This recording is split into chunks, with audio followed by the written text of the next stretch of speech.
Hello, welcome back to ఈ తరం కథలు. ప్లీజ్ ముందుగా వీడియోకి ఒక చిన్న లైక్ చేయండి. లైక్తో పాటు హైప్ ఇవ్వండి. ఈరోజు కథ యాంగ్రీ హస్బెండ్ పార్ట్ 39. కథను రచించిన వారు సుజాత గారు, వాయిస్ ఓవర్ శ్వేత. ఇక లేట్ చేయకుండా స్టోరీలోకి వెళ్ళిపోదాం.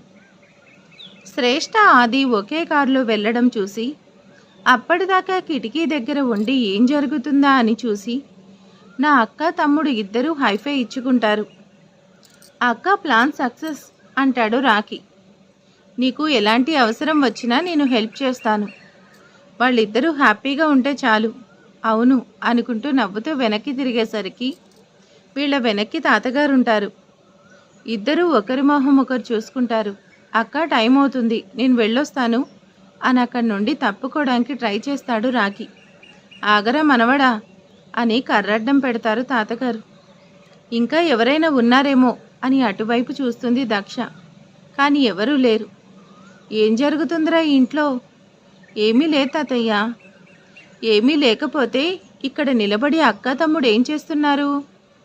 ఏం చేశావో మర్యాదగా చెప్పు, లేదా దీంతో నీకు బడత పూజ చేస్తాను అని కర్ర చూపించి చెప్తారు తాతగారు.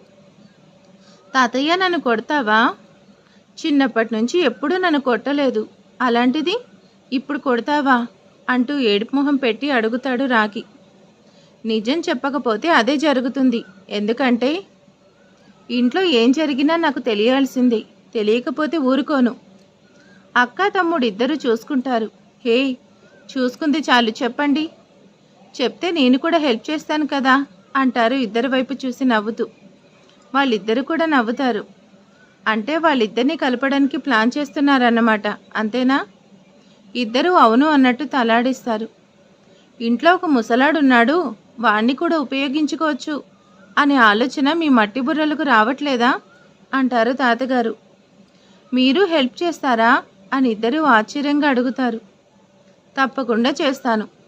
నా ఫ్యామిలీ కోసం నేను చేయకపోతే ఇంకెవరు చేస్తారు? తాతగారు, మీరు రోజు రోజుకి యంగ్ అయిపోతున్నారు. మీరు చాలా స్మార్ట్గా ఆలోచిస్తున్నారు అని మెచ్చుకుంది దక్ష. మరి ఏమనుకుంటున్నావు? అక్క, మా తాతయ్య అంటే అని సంతోషంలో వచ్చి తాతగారిని హక్ చేసుకుంటాడు రాకీ. దక్ష దగ్గరికి వచ్చి ఇద్దరు ఇంటికొచ్చిన కోడళ్ళే. కానీ ఆ అమ్మాయి ప్రతిక్షణం ఎవరితో గొడవ పడాలి అని చూస్తుంది. కానీ నువ్వు ఆదితో గొడవ పడుతున్నా మీ చెల్లిని చూసి ఇద్దరిని ఎలా ఒకటి చేయాలని ఆలోచిస్తున్నావు. ఇద్దరికి ఎంత తేడా ఉంది. అంటే శ్రేష్ఠ ఇక్కడ ఉండడం మీకు ఇష్టం లేదా తాతగారు అని అడుగుతుంది. అదేంటి తల్లి అలా అంటావు? మొదటి నుంచి తాను ఇక్కడే ఉండాలని కోరుకుంటూ వాళ్ళలో నేను మొదటివాణ్ణి. కానీ శ్రేష్ఠ చాలా కోపంగా ఉంది. ఆది ఎందుకు ఇలా చేశాడో తెలీదు. మనెవరికీ తెలియకపోయినా పర్వాలేదు, వాళ్ళు కలిసుంటే చాలు. మీ ప్లాన్లో నాకు కూడా వాటా ఇవ్వండి అంటారు తాతగారు. మనందరికీ ఇష్టమే తాతయ్య, కానీ వాళ్ళిద్దరూ చాలా కోపంగా ఉన్నారు. వాళ్ళిద్దరి మధ్య కోపం ఎంతసేపు ఉంటుంది? అదే పోతుంది అంటారు తాతగారు. తాతగారు, ఇప్పుడు ఏమీ హెల్ప్ అవసరం లేదు, మేమిద్దరం ట్రై చేస్తున్నాం. మా వల్ల కాకపోతే అప్పుడు మిమ్మల్ని అడుగుతాం అంటారు. అంటే ఏంటి? నేను హెల్ప్ చేయలేను అని మీ ఉద్దేశమా? శ్రీనివాసరావు అక్కడ ఏదైనా చేస్తారని గొప్పగా చెప్తాడు. అయ్యో, అది కాదు తాతయ్య. మీలాగా మేము కూడా స్మార్ట్ అని నిరూపించుకోవాలి. అందుకే ఫస్ట్ మేమిద్దరం ట్రై చేస్తాం. మా వల్ల కాకపోతే అప్పుడు మీ హెల్ప్ తీసుకుంటాం. ఓకే, ట్రై చేయండి. కానీ నా దగ్గర నుంచి ఎలాంటి హెల్ప్ కావాలన్నా నేను రెడీ. వాళ్ళిద్దరూ కలవడానికి నాకు హార్ట్ అటాక్ ఇలాంటిది ఏదైనా వచ్చిందని యాక్షన్ చేయమన్నా చేస్తాను అంటారు. బయటకి అక్క తమ్ముడు ఇద్దరు నవ్వుకొని, ఇప్పుడు అలాంటి అవసరం ఏమీ లేదులే తాతయ్య. చెప్పాను కదా, మా వల్ల కాకపోతే ఆ పని మీరే చేయాల్సి ఉంటుంది. సరే సరే అని నవ్వుకుంటూ అక్కడి నుంచి వెళ్ళిపోతారు. రాకీ, లేట్ అవుతుంది, ఇక ఆఫీస్కి వెళ్ళు. ఓకే అక్క, బాయ్ అని చెప్పి వెళ్ళిపోతాడు రాకీ. దక్ష కూడా కిచెన్లోకి వెళ్తుంది. ఏంటి ఇవాళ చాలా టెన్షన్ పడుతున్నావు? ఇంత టెన్షన్ పడే బదులు కొంచెం ముందుగా లేవచ్చు కదా అని అడుగుతాడు ఆది. లిఫ్ట్ ఇస్తున్నావు కదా, అందుకని అడ్వాంటేజ్ తీసుకొని అడ్వైస్ కూడా ఇస్తున్నావా? నాకు తెలుసు ఎప్పుడేం చేయాలో. సైలెంట్గా ఉండు. అమ్మ తల్లి, నీ ఇష్టం వచ్చినప్పుడు లే. ఏదో మామూలుగా అడిగాను, కారులో వస్తున్నావు కదా, 2 మాటలు మాట్లాడదాం అనుకున్నాను, అంతే. నువ్వేదేదో ఊహించుకోకు అని ఆది కూడా అదే రేంజ్లో సమాధానం చెప్తాడు. హలో, తమరేమీ లిఫ్ట్ ఇవ్వలేదు, నేనే వచ్చెక్కాను. ఆహా, అలాగా. నేను పిలిస్తే వచ్చి నా కారు ఎక్కి ఇలా మాట్లాడతావా? ముందు కారు దిగు అని కారు ఆపుతాడు. కారు ఆపితే చంపేస్తాను, ముందు కార్ స్టార్ట్ చేయి, నాకు అర్జెంట్ పనుంది అని చెప్తున్నాను కదా. నిజంగానే చంపేస్తుందేమో అని కార్ స్టార్ట్ చేస్తాడు ఆది. Very good. ఇందాకేమన్నావు? నీ కారా? ఇది నీది కాదు, ఇంట్లో అందరూ వాడుకోవచ్చు, అలాగే నేను కూడా. ఆ మాత్రానికి అంత బిల్డప్ ఇవ్వనక్కర్లేదు అంటూ మూతి 3 వంకర్లు తిప్పుతూ ఉంది శ్రేష్ఠ. చుంచు మొహందాన, ఏమోలే పాపం అని కారెక్కించుకుంటే ఇలా మాట్లాడతావా అని సీరియస్గా అద్దంలో చూస్తూ మనసులో అనుకుంటాడు ఆది. తర్వాత నన్ను చూడొచ్చు, ముందు ఫాస్ట్గా తీసుకెళ్ళు అంటుంది శ్రేష్ఠ. నాకు అస్సలు బుద్ధి లేదు, నువ్వు రాకపోతే వెళ్ళిపోవచ్చు కదా, రాక్షసివి అని తెలిసి కూడా నిన్ను పిలిచి కారెక్కు అని చెప్పినందుకు నా చెప్పుతో నేను కొట్టుకోవాలి అంటాడు. అబ్బా, ఇన్ని రోజుల్లో ఒక్కడి మాత్రం కరెక్ట్గా ఒప్పుకున్నావు అంటుంది శ్రేష్ఠ. ఏంటది? నువ్వు రాక్షసి అని కరెక్ట్గా చెప్పాను కదా అంటాడు ఆది. ఆ మాటకి కోపంగా ఆది వైపు చూసి, అది కాదు, నీకు బుద్ధి లేదు అన్నావు చూడు, అది కరెక్ట్గా చెప్పావు అంటుంది శ్రేష్ఠ. నాకు బుద్ధి లేదంటావా, అందుకే నిన్ను రాక్షసి అనేది అంటూ డ్రైవింగ్ మీద కాన్సన్ట్రేషన్ చేస్తాడు. ఇందాక చెప్పుతో కొట్టుకోవాలి అన్నావు కదా, నువ్వైతే చిన్నగా కొట్టుకుంటావు, నన్ను పిలువు, ఆ చెప్పు తెగేదాకా కొడతాను అంటుంది. ఇంత పొగరు నీకు? ఏదో మా వదిన చెల్లెలివి కదా అని నీ మీద జాలిపడి కారు ఎక్కించుకొని తీసుకొస్తే నన్ను చెప్పుతో కొడతానంటావా? ఏదో మా బావగారి తమ్ముడివి కదా అని కారు ఎక్కితే నన్ను రాక్షసి అంటావా? ఇద్దరు తెలుగులో తిట్లు మొత్తం తిట్టుకుంటూ ఉంటారు. ఛీ, నిన్ను కాదు ఎక్కించుకోవడం నేను చేసిన తప్పు అంటాడు ఆది. చిచ్చి, ఎక్కడం కూడా నా తప్పే, అనవసరంగా ఎక్కి నీతో మాటలు పడుతున్నాను. ఆది కారాపి తన వైపు కోపంగా చూశాడు. ఏంట్రా చూపు, భయపడతాననుకున్నావా అంటుంది శ్రేష్ఠ. నువ్వు రావాల్సిన ప్లేస్ వచ్చింది, దిగు, నేను ప్రశాంతంగా ఆఫీస్కి వెళ్తాను అంటాడు. లిఫ్ట్ ఇచ్చినందుకు థ్యాంక్స్ అని 500 రూపీస్ ఆది చేతిలో పెట్టి దిగుతుంది. అది చూడగానే కోపంగా తను కూడా కారు దిగి తన చేయి పట్టుకొని లాగి పక్కనే ఉన్న చెట్టు పక్కన నిలబడతాడు. ఇప్పటిదాకా సరదాగా పోట్లాడుకున్నాం కదా అనుకొని శ్రేష్ఠ కూడా మామూలుగా డబ్బులు ఇస్తుంది. కానీ ఆదిని అంత కోపంగా చూసేసరికి కొంచెం భయపడుతుంది. నాకు డబ్బులు ఇస్తావా? చాలా ఇన్సల్ట్ చేస్తున్నావు శ్రేష్ఠ. నేనేదో సరదానా? ఇబ్బంది పడుతుంటే చూడలేక కారులో తీసుకొస్తే నా మొహాన డబ్బులు కొట్టి చివరికి డ్రైవర్ని చేసావన్నమాట. చేసిందంతా చేసి సరదాగా అంటావా? నేను పొరపాటు చేసిన మాట నిజమే. నీకేదన్నా అయితే అప్పుడు మీ ఫ్యామిలీ, ఇటు మా ఫ్యామిలీ అందరూ సఫర్ అవుతున్నారు, కానీ నీ లైఫ్ స్పాయిల్ అవ్వకూడదని నేను పెళ్లి చేసుకున్నాను. ఆది చెప్పేది ఆశ్చర్యంగా వింటూ ఉంటుంది శ్రేష్ఠ. నా లైఫ్ స్పాయిల్ అవ్వడం ఏంటి? అప్పుడు అర్థమవుతుంది తను నోరు జారిన విషయం ఆదికి. ఏం లేదు అని ముందుకు వెళ్తుంటే శ్రేష్ఠ అడ్డంగా నిలబడి, చెప్పు, ఏమైంది? నేను చాలాసార్లు చెప్పడానికి ట్రై చేశాను, నువ్వు వినలేదు. ఇప్పుడు నువ్వు వింటాను అన్నా నాకు చెప్పే ఉద్దేశం లేదు. ఇక నువ్వెంత బ్రతిమాలినా అది చెప్పను అని సీరియస్గా 500 రూపీస్ని తనకి చూపిస్తూ, ఇది బాగా గుర్తు పెట్టుకుంటాను అని కోపంగా చెప్పి పాకెట్లో పెట్టుకుంటాడు. ఏంటో తెలుసుకోవాలని ఆరాటంలో ఆది ఆగు అని పిలుస్తుంటే ఉంది. తను వినిపించుకోకుండా కార్ స్టార్ట్ చేసుకుని వెళ్ళిపోతాడు. ఇక్కడ ఏం జరిగిందో తెలుసుకోవాలన్న ఆది అమ్మ చెప్తూనే ఉంటుంది అన్నిటికీ అలా ఆవేశపడకూడదు అని. చాలాసార్లు ఏం జరిగిందో చెప్పాలని ట్రై చేశాడు. ఇప్పుడు నిజంగానే నేను వినలేదు, చెప్పడు. ఏదో జరిగింది, అదేమై ఉంటుంది? అది నాకు ఎలా తెలుస్తుంది? డబ్బులు ఇవ్వకుండా ఉంటే బాగుండేది. ఏదో సరదాగా ఇచ్చాను, కానీ చాలా హర్ట్ అయ్యాడు. ఇప్పుడు ఫోన్ చేసి చెప్పి సారీ చెప్పినా తను వినిపించుకోడు. కనీసం ఇంట్లో అయినా సారీ చెప్పాలి అనుకుంటూ లోపలికి వెళ్తుంది. ఒక ఫ్రెండ్ కోసం వెయిట్ చేస్తూ కెఫేలో కూర్చొని ఉంటాడు శేఖర్. వీడొక్కసారి కూడా టైంకి రాడు అని అనుకుంటూ పక్కకి చూసేసరికి ఐశ్వర్య తన ఫ్రెండ్తో కలిసి అక్కడికి వస్తూ కనిపిస్తుంది. ఆ రోజు తర్వాత మళ్ళీ ఇప్పుడే చూడ్డం. అనుకుంటూ తన వైపు నవ్వుతూ చూస్తున్నాడు. కానీ ఐశ్వర్య శేఖర్ని గమనించలేదు. తను చూడకపోయినా ఐశ్వర్యని గమనిస్తూనే ఉంటాడు శేఖర్. ఫ్రెండ్ ఏదో జోక్ చెప్తే నవ్వుతూ అనుకోకుండా శేఖర్ని చూస్తుంది. అలా చూడగానే తన ఫేస్లో ఒక చిన్న స్మైల్ వస్తుంది. ఎక్స్క్యూజ్ మీ, ఇప్పుడే వస్తాను అని ఫ్రెండ్కి చెప్పి శేఖర్ దగ్గరికి వస్తుంది. హలో, హాయ్, కూర్చోండి అంటాడు శేఖర్. ఎదురుగా కూర్చున్నారు కానీ మొహాలు చూసుకోవడానికి మాటలు కలుపుకోవడానికి ఇబ్బంది పడుతూ ఉంటారు. బాగున్నారా అని అడుగుతాడు శేఖర్. ఎందుకంటే ఏం అడగాలో అర్థం కాక. శేఖర్ తడబాటు ఐశ్వర్యకి అర్థమవుతుంది. బాగున్నాను కాబట్టి నీ ఎదురుగా కూర్చున్నాను. చిచి, అది కాదు నా ఉద్దేశం. శేఖర్ గారు, మీరు నిజంగానే డిటెక్టివ్నా? అదే. ఏంటండి బాబు అలాంటి ప్రశ్న వేశారు? చాలామంది ప్రాబ్లం సాల్వ్ చేస్తాను, అలాంటిది మీరు నన్ను ఎలా అడుగుతుంటే నాకు డౌట్ వస్తుంది అని తల వెనుక రుద్దుకుంటూ చెప్తాడు. అలా చాలామందితో మాట్లాడుతూనే ఉంటారు కదా, మరి ఎందుకు ఇంత టెన్షన్ పడుతున్నారు? నార్మల్గా ఉండొచ్చు కదా. మీరు ఇంత భయపడుతుంటే డౌట్ వచ్చిందిలే. మీ అన్నయ్యకి కూడా ప్రాబ్లం వస్తే సాల్వ్ చేశాను, అలాంటిది మిమ్మల్ని చూస్తే ఎందుకు భయపడుతున్నానో అర్థం కావట్లేదు. మా అన్నయ్యకి ప్రాబ్లమా? ఏంటది? ఇదేంటి ఇలా నోరు జారాను అనుకొని, అదేం లేదు, ఏదో ఆఫీస్ గురించి. ఓ అదా. ఎప్పుడు ఏ ప్రాబ్లం వచ్చినా అతను మాత్రం చెప్పడు, మా దాకా రానివ్వడు, అన్నీ తనే చూసుకుంటాడు. ఒకప్పుడు తాతయ్య అన్నీ చూసుకునేవారు, ఆ తర్వాత అన్నయ్య. మాకు అవసరమైన విషయాలు మాత్రమే చెప్తారు, ఇలాంటివి అస్సలు చెప్పరు.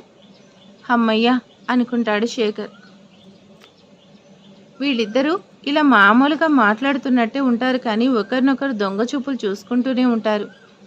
ఆ మాటల్లోనే ఒకరి గురించి ఒకరు తెలుసుకుంటారు. మరికొంచెం ముందుకెళ్ళి ఫోన్ నెంబర్స్ కూడా ఇచ్చుకుంటారు. ఇక ఫ్రెండ్స్ పిలవడంతో బాయ్ చెప్పి వెళ్ళిపోతుంది ఐశ్వర్య. చూడాలి వీళ్ళ పరిచయం ఎటువైపు దారి తీస్తుందో. అందరూ డైనింగ్ టేబుల్ దగ్గర కూర్చొని ఉంటారు. శ్రేష్ఠ ఆదితో మాట్లాడాలని, తనకి సారీ చెప్పాలని ట్రై చేస్తుంది. కానీ అస్సలు పట్టించుకోకుండా అవాయిడ్ చేస్తూ ఉంటాడు. శ్రేష్ఠ అప్పుడే వచ్చి కావాలని ఆది పక్కన కూర్చుంది. అక్క, మన ప్లాన్ వర్కౌట్ అయినట్టుంది అని వాళ్ళ ఇద్దరి వైపు సైగ చేసి చూపిస్తాడు రాకి. కానీ దక్షకి ఎక్కడో తేడా కొడుతుంది. అందరి ముందు ఏమీ అనడు అనే ధైర్యం శ్రేష్ఠకి. తను అనుకున్నట్టుగానే ఆది కూడా సైలెంట్గా ఉంటాడు. అప్పుడే ఆది ఫోన్ రింగ్ అవుతుంది. మాట్లాడొస్తానని పక్కకు వెళ్ళి 2 నిమిషాల తర్వాత వచ్చి, అత్తయ్య ఏంటి కబుర్లు అని క్యాజువల్గా వచ్చి వర్ధిని పక్కన కూర్చుంటాడు. శ్రేష్ఠని అవాయిడ్ చేయడానికి, ఎవరికీ అనుమానం రాకుండా ఉండడానికి అలా చేస్తాడు. కావాలని తనని అవాయిడ్ చేస్తూ వెళ్ళి వాళ్ళ పక్కన కూర్చోవడంతో శ్రేష్ఠ చాలా ఫీల్ అవుతుంది. బాధగా ఆది వైపు చూస్తుంది. అక్క తమ్ముడు మొహాలు మారిపోతాయి, మనం ఏదో అనుకుంటే ఇంకేదో జరుగుతుంది అని మనసులో అనుకుంటారు. తాతగారు కూడా ఇద్దరి వైపు చూసి ఆశ్చర్యపడతారు. అక్క తమ్ముడికి నా హెల్ప్ కావాల్సింది అని మనసులో అనుకుంటాడు. ఆది అక్కడ కూర్చోగానే శ్రేష్ఠకు అర్థమవుతుంది. అప్పటిదాకా హుషారుగా ఉన్న శ్రేష్ఠ డల్ అవుతుంది. బ్రేక్ఫాస్ట్ కూడా తినాలి అనిపించక ప్లేట్లో కెలుగుతూ ఉంది. తాతగారు, దక్ష, రాకి ముగ్గురు ఏవేవో సైగలు చేసుకుంటారు. మిగిలిన అమ్మాయిలు ముగ్గురు గమనిస్తారు కానీ పెద్దగా పట్టించుకోరు. ఇదేంటి, ఇద్దరు నవ్వుకుంటూ వెళ్ళారు కదా, ఏమైనా గొడవ జరిగిందా? శ్రేష్ఠని అవాయిడ్ చేస్తూ కనిపిస్తున్నాడు. ఏం జరిగిందో మాత్రం అర్థం కాదు. ఏదో జరిగింది, అదేంటి అని ఆలోచిస్తూ ఉంటుంది. గుడ్ మార్నింగ్ ఎవ్రీవన్ అనుకుంటూ లోపలికి వస్తాడు జై. ఏంట్రా, వెళ్ళిన పని అయిందా అని తాతగారు ఫోన్ చేస్తే, ఎయిర్పోర్ట్కి వస్తాను కదా అని ఆది. హాయ్ అన్నయ్య అని మిగిలిన వాళ్ళు. హలో బావా, ప్రయాణం బాగా జరిగిందా అని శ్రేష్ఠ, రమ్య అందరూ విష్ చేస్తారు. జైని చూడగానే దక్ష ఫేస్లో ఒక రకమైన సంతోషం. ఫాస్ట్గా లేచి తన చేతికి బ్రీఫ్ కేస్ కోట్ తీసుకొని చెప్పకుండా బయలుదేరి సడన్గా సర్ప్రైజ్ ఇచ్చారు అని మెల్లిగా నవ్వుతూ అంటుంది. ఒక ఫోన్ చేసి ఉండొచ్చు కదా. మా శ్రీమతి గారికి కళ్ళల్లో సంతోషం చూడాలి కదా, అందుకే వచ్చాను అని చాలా చిన్నగా అంటాడు జై. శ్రీవారు కొంచెం వాటర్ తాగండి అని చేతికిస్తుంది దక్ష. లడ్డు, ఈ టైంలో ముంబై నుంచి హైదరాబాద్కి వచ్చే ఫ్లైట్స్ ఏమీ లేవు కదా, మరి మీ అన్నయ్య ఎలా వచ్చారు అని అడుగుతుంది కీర్తన. నాకేం తెలుసు కీర్తన, మా అన్నయ్య ఇక్కడే ఉన్నాడు కదా, తన నువ్వే అడుగు అంటాడు లడ్డు. అడగక్కర్లేదులే, వినపడింది అని అనుకుంటూ ఉంటుంది. వాటర్ తాగుతున్న జైకి పొలమాడుతుంది. మెల్లిమెల్లిగా అని తల మీద చిన్నగా తడుతుంది దక్ష. కీర్తన మాట అనగానే అందరూ జై వైపు అనుమానంగా చూస్తారు. దక్ష కూడా అర్థం కాక అయోమయంగా చూస్తుంది. అసలు ఇలాంటి క్వశ్చన్ ఎక్స్పెక్ట్ చేయని జై తడబడ్డాడు. ఆది కూడా టెన్షన్గా వాళ్ళ అన్నయ్య వైపు చూస్తూ ఉంటాడు. అందరూ అనుమానంగా చూస్తూ ఉంటే ఏదో ఒకటి చెప్పు, మేనేజ్ చేయాలి అనుకుంటాడు జై. ఏంటి దక్ష అలా చూస్తావు? ఫ్లైట్ లేకుండానే మీ వారు ఎలా వచ్చారు కనుక్కో అంటుంది కీర్తన. చూడు కీర్తన, తను ఎక్కడికైనా వెళ్ళుండొచ్చు. ఆ విషయాలు ఎవరికీ చెప్పాల్సిన అవసరం లేదు. ఎవరి పని వాళ్ళు చేసుకుంటే చాలా బాగుంటుంది. నువ్వు చెప్పింది నిజమే, ఈ టైంలో ఫ్లైట్స్ లేవు. కానీ తను తెల్లవారుజామున ఫ్లైట్ దిగారు. ఆఫీస్ అంటే పిచ్చి కదా. అక్కడికి వెళ్ళి ఇప్పటిదాకా అక్కడే ఉండి ఇప్పుడు ఇంటికి వస్తున్నారు. ఈ విషయం నాకు ఎప్పుడో చెప్పారు. మరి బావగారు హైదరాబాద్లో ఫ్లైట్ దిగారనే విషయం మీరెవరికీ చెప్పలేదెందుకు అని అడుగుతుంది కీర్తన. ఊర్లోకి వచ్చింది మనిషి ఇంటికి రాకుండా ఎక్కడికి వెళ్తాడు? అయినా మీరెవరూ నేను అడగలేదు కదా. జై ఎప్పుడొస్తారని అడిగితే తప్పకుండా చెప్పేదాన్ని. ఆఫీస్లో కొంచెంసేపు వర్క్ చేసుకొని స్టాఫ్ అందరికీ కనిపించి వాళ్ళకి ఇన్స్ట్రక్షన్స్ ఇచ్చి ఇప్పుడే ఇంటికి వస్తున్నారు. చాలా ఇంకేమైనా కావాలా అని నవ్వుతూనే మాట్లాడుతుంది. కానీ అది చాలా స్ట్రాంగ్గా అనిపిస్తుంది కీర్తనకి. ఇక ఏమీ అడగకుండా నోరు మూసుకొని ఉండు అని చెప్తున్నట్టుగా అనిపిస్తుంది కీర్తనకి. ఇక సైలెంట్గా ఉంటుంది. కళ్ళతోనే తనని అభినందిస్తున్నట్టు చూస్తాడు జై. బావా, మరి వర్క్ అంటే ఇంత పిచ్చి అయితే ఎలా? పాపం అక్క నీ కోసం వెయిట్ చేస్తుందని తెలుసు కదా, ముందు ఇంటికి రావచ్చు కదా అని రమ్య ఆట పట్టిస్తూ అడుగుతుంది. మీ అక్క ఎదురు చూస్తుందని నాకు తెలియదు కదా, అందుకే వర్క్ చేసుకొని వచ్చాను అంటూ దక్ష వైపు ఓరగా చూస్తూ చెప్తాడు. దక్ష చిన్నగా నవ్వుతుంది. వాళ్ళిద్దరూ అలా నవ్వుకుంటూ ఉండడం కీర్తనకి నచ్చదు. ఏదైనా తిని కొంచెంసేపు రెస్ట్ తీసుకో, ఎలాగో ఆఫీస్కి వెళ్ళొచ్చావు కదా, ఇక వాళ్ళు చూసుకుంటారులే. ఓకే తాతయ్య అని పైకి వెళ్తాడు. ఒకేసారి జైకి బ్రేక్ఫాస్ట్ తీసుకొని కూడా రూమ్లోకి వెళ్తుంది. దక్ష రూమ్లోకి వెళ్ళేసరికి జై వాష్రూమ్లో ఉంటాడు. అబ్బో, సార్ అంటే ఎంత హడావిడిగా ఉన్నారు అనుకుంటుంది. ఇప్పుడే వచ్చారు కదా, ఎక్కడికి వెళ్ళరు అనుకొని నార్మల్ డ్రెస్ తీసి పెడుతుంది. దక్ష డియర్, నేను అర్జెంటుగా బయటికి వెళ్ళాలి అని ఆఫీస్కి వేసుకుని వెళ్ళి సూట్ తీస్తాడు. సరేలే అని నవ్వుకుంటూ తను తీసిన డ్రెస్ లోపల పెడుతుంది. డ్రెస్ లోపల పెట్టి వెనక్కి తిరిగి చూడగానే జై తనకు చాలా దగ్గరగా నిలబడి తన కళ్ళలోకి చూస్తూ ముందుకొస్తూ ఉంటాడు. ఏంటి అన్నట్టు కళ్ళెగరేస్తుంది. ఏం మాట్లాడకుండా తన నడుం చుట్టూ చేయి వేసి దగ్గరికి లాక్కున్నాడు. కోపంగా ఉందా? కోపం ఎందుకు? చా, అదేం లేదు. అయినా మా శ్రీవారి మీద నాకేంటి కోపం? ముందు డ్రెస్ వేసుకోండి. ఈ ఎక్స్పోజింగ్ చూడలేకపోతున్నాను. నేను ఇలా టవల్ కట్టుకొని ఆఫీస్లో తిరుగుతున్నానా ఏంటి? నా ఇంట్లో, నా రూమ్లో, నా పెళ్ళం దగ్గరే కదా, ప్రాబ్లం ఏమి లేదు అంటూ దక్షని అలాగే పట్టుకొని వెళ్ళి బెడ్ మీద కూర్చోబెట్టాడు. దక్ష వెంటనే ప్లేట్లో తీసుకొని తనకి బ్రేక్ఫాస్ట్ పెట్టడానికి ట్రై చేస్తుంది. ఇప్పుడు ఇదంతా వద్దు అని ప్లేట్ పక్కన పెట్టేసి దక్షని తన ఒళ్ళో కూర్చోబెట్టుకుంటాడు. తనని గట్టిగా హత్తుకొని తన గుండెలో తలదాచుకున్నాడు. దక్ష కూడా జైని అల్లుకుపోతుంది. ఏంటి శ్రీవారు, సడన్గా మా మీద ఇంత ప్రేమ? అంటే ఏంటే, ఎప్పుడూ లేదా, ఇప్పుడే వచ్చిందా అని అడుగుతాడు. దక్ష నవ్వుతుంది. అలా నవ్వకే బాబు, నాకు ఏదోలా ఉంది అంటూ తన మెడ మీద ముద్దు పెట్టుకుంటాడు. తనను అలా కవ్విస్తూ నేను నిజంగా ముంబై వెళ్ళలేదని చెప్తాడు. అర్థమైంది. ఇందాక కీర్తన మాట అన్నప్పుడే అర్థమైంది. మరెక్కడికి వెళ్ళారేంటి? నాకెందుకు చెప్పలేదు అని అడగవా? సరే ఇప్పుడు చెప్పండి, ఏమవుతుంది? మీరేదో పనుండి వెళ్ళారు, పని పూర్తి చేసుకొని క్షేమంగా ఇంటికి వచ్చారు, నాకు అది చాలు. ఎక్కడికి వెళ్తే ఏమైంది? పని లేకుండా ఏం వెళ్ళరు కదా. ఇలాంటి వాళ్ళు ఎంతమంది ఎన్ని చెప్పినా మా శ్రీవారి మీద నాకు నమ్మకం ఉంది. ఇలాంటి వాళ్ళు చెప్పేది అస్సలు నమ్మను అని చాలా నమ్మకంగా చెప్తుంది దక్ష.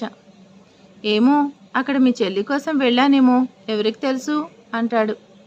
ఆ మాట పూర్తి కాకముందే అబ్బా అని కేక వేస్తాడు. రాక్షసి, ఇంత గట్టిగా గిచ్చితే ఎలాగా? ఇంకోసారి ఇలాంటి మాటలు మాట్లాడితే చంపేస్తాను అని గొంతు పట్టుకుంటుంది. ఆపవే తల్లి అని తన చేతులు నెమ్మదిగా వదిలించుకొని, అబ్బా ఎంత కోపం వచ్చింది, ఇంత జెలిసి నా దక్షకి అని గట్టిగా నవ్వుతాడు. దక్ష కూడా నవ్వి, తమరికి అంత సీన్ లేదని తెలుసులే, కానీ అయినా కోపం వస్తుంది అంటుంది. ఏమన్నావు? నాకు అంత సీన్ లేదా?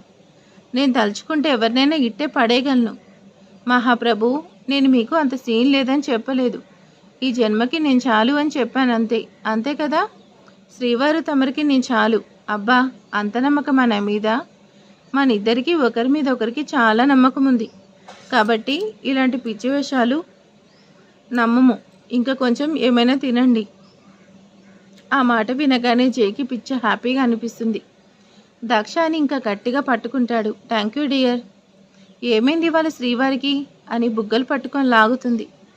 జై మాత్రం అస్సలు కదలకుండా తన మీద దక్షని అలాగే కూర్చోపెట్టుకొని తను ఎక్కడికి వెళ్ళింది ఏంటి, అక్కడ కొత్త కంపెనీ గురించి మొత్తం చెప్తాడు. పనిలో పనిగా కీర్తన రోహిత్ మనిషి అనే ఒక విషయాన్ని చెప్పి అందరూ కొంచెం జాగ్రత్తగా ఉండండి. అలాగే శ్రీవారు, అయినా నాకు భయం ఏంటి, తమరున్నారు కదా అంటూ నవ్వుతుంది. నాకు తెలిసి వాడికి ఎవరి మీద కోపం లేదు, నా మీద మాత్రమే.